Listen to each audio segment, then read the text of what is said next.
is our next keynote speaker I've known since I was, probably a young boy. So I still, out of respect, call Amir Virani uncle. So I was probably, it's got to be under 10, 8, 9 when we first met. And my dad had a grocery store, so I know that challenge as well of taking care of fresh produce. It is tough. The groceries kind of manage themselves, but the fresh produce, it's a tough business. So it's great to call my uncle, Amir Virani. Fantastic story. And another one of those where you read the brief bio and you're inspired. So it's great to hear it live. Uncle, come on up.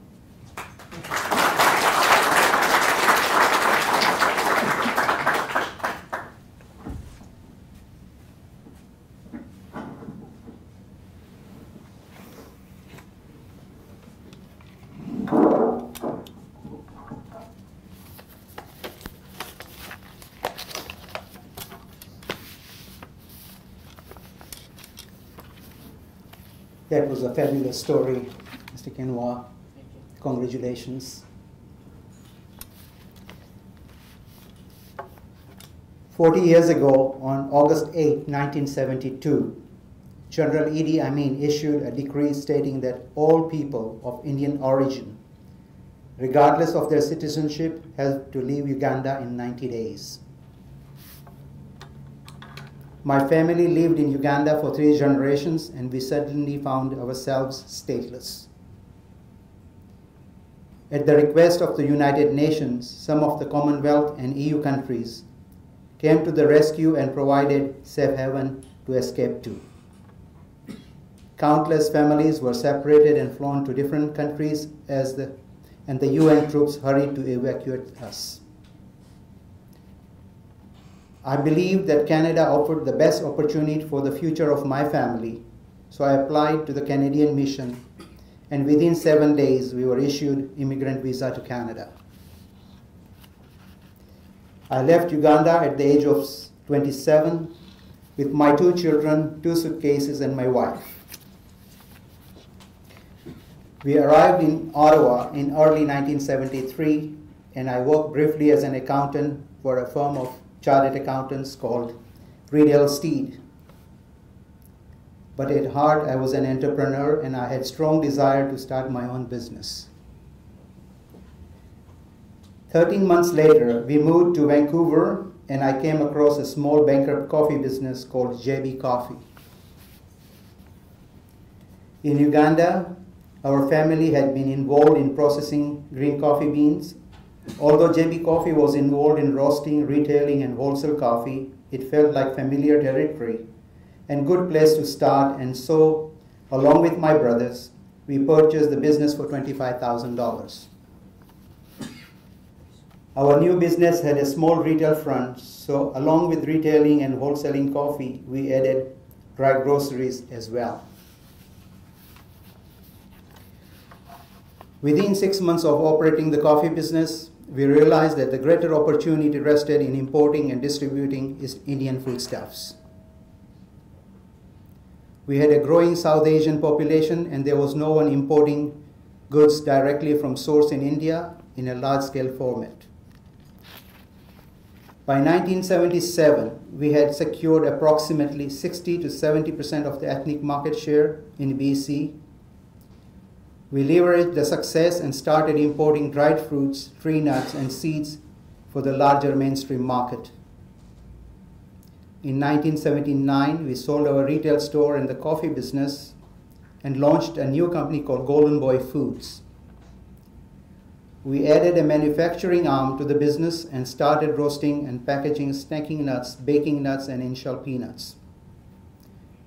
One opportunity led to the next, and in 1982, we purchased a peanut butter processing line from Neighbor Foods. At this time, Neighbor Foods was streamlining its operations and wanted to focus on coffee and tea. We knew nothing about manufacturing peanut butter, but since we were already importing peanuts and roasting tree nuts, peanut butter seemed like a strategically sound extension to our existing product line. Back in the 80s, all the major Canadian-based peanut butter processors were located in Eastern Canada, which gave us an immediate competitive advantage in supplying the Western Canadian grocery retailers with fresher product and faster delivery time. We capitalized on our location and focused on providing our customers with quality products and exceptional customer service. In 1983, the Superstore grocery chain awarded us the contract to produce their no-name peanut butter for all their stores across Western Canada. We continued to produce the no-name peanut butter until we sold our business in 2007. Loblaws became our largest customer with sales of over $50 million to the Loblaws Group.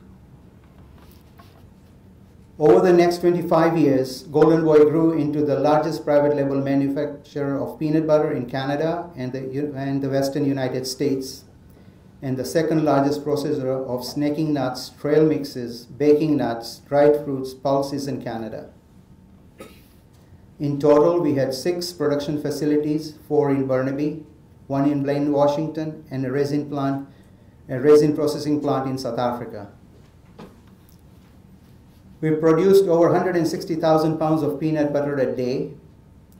We imported over 70 million pounds of peanuts annually, 10,000 tons of raisins, 2,000 tons of assorted dried fruits, and 2,000 tons of assorted tree nuts. Our customer base included retailers such as Whole Foods USA, Costco, Walmart, Loblaws, Over 80, Safeway, Cisco, GFS, Western Bakery, and Maple Leaf Foods. In the fall of 2006, BMO Capital approached us about selling the company. In July 2007, with the sales of over $150 million, we sold our business to the private equity group called Tricor Pacific. We grew our initial investment of $25,000 into $115 million over 33 years of business. We still retain all our real estate, which we lease to Golden Boy Foods. I'm frequently asked, Amir, what's the secret to success? I wish I could stand here and give you a fail-proof 3-step formula, but success is not a linear process. It's about passion, commitment, perseverance, relationship, and hard work. Based on my experience, here are some of my learnings. Start by looking around you, examine your environment. What are the opportunities? What areas in the market are underserviced? And then ask yourself, what am I good at? What do I enjoy doing?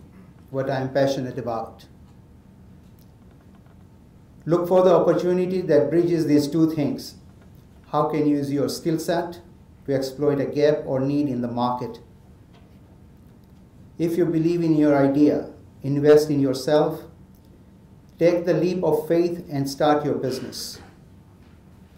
But make no mistake, there is no free lunch. Launching and running a business is hard work. Forget the idea of work-life balance or the notion that you will have an army of managers that will run your day-to-day operations. The truth is, if you are not driving the force behind your business, it will fail. For example, my business was my hobby. I enjoyed every moment of every day at work.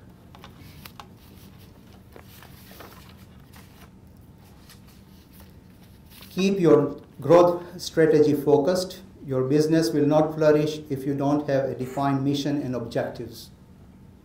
For example, Golden Boy was a manufacturing company, and so our growth strategy included acquisition of other food processing plants with the synergistic with our base. We were able to use the same stuff for logistic, accounting, engineering, quality control, regardless of the production facility. Take on only the amount of business that you can handle. Your growth should be measured and strategic.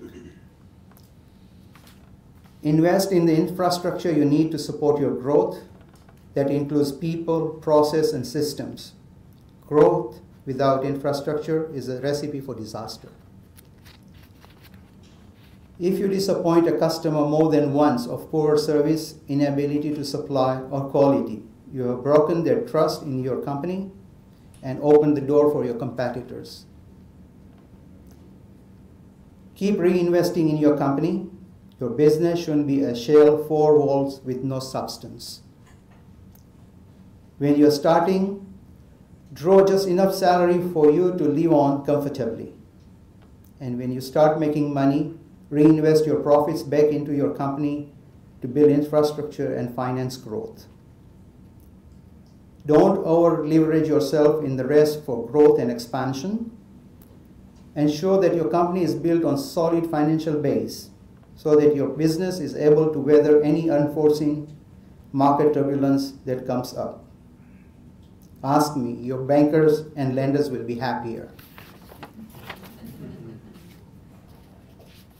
Invest in your staff. Don't overlook the importance of a corporate culture. A corporate team that is happy, motivated, and engaged in their work will literally drive growth. Your staff knows if they work hard, the company profits. If the company profits, they benefit. However, in order to create this positive momentum, you need to value and invest in your staff. And the investment doesn't need to be costly. Sometimes it's the small things that make a working environment great. I had an open door policy. I personally handed out the bonus checks at Christmas time. I knew the names of most of my staff members in the office and on the plant floor. And last but not least, grow your business with exit strategy in mind at all times. Is the end goal to sell the company, or do you envision privately held family business for generations to come? If your plan is to eventually sell the company, build your business in a way that is attractive to potential buyers in the future, and this brings us back to keeping your growth strategy focused and targeted. Building a family business has its own unique and complicated set of dynamics. Each family member should have an area that they are allowed to direct and grow, but still ultimately accountable to the group. Think long and hard about reporting structures and succession planning. What position should the new family hires will start at? Should they have a minimum level of education or outside work experience in order to qualify for a job in your organization? What are the criteria for promotions? All these issues will influence how you decide to structure and grow your business. And whether it's a trusted partner or a family member, ensure that you have a solid buy-sell agreement in place before you actually launch the business. The first step is perhaps the most critical. It ensures that any exit at any time is efficient and amicable and doesn't unravel years of hard work. I hope you have found my thoughts helpful. Thank you for taking the time and for listening to me.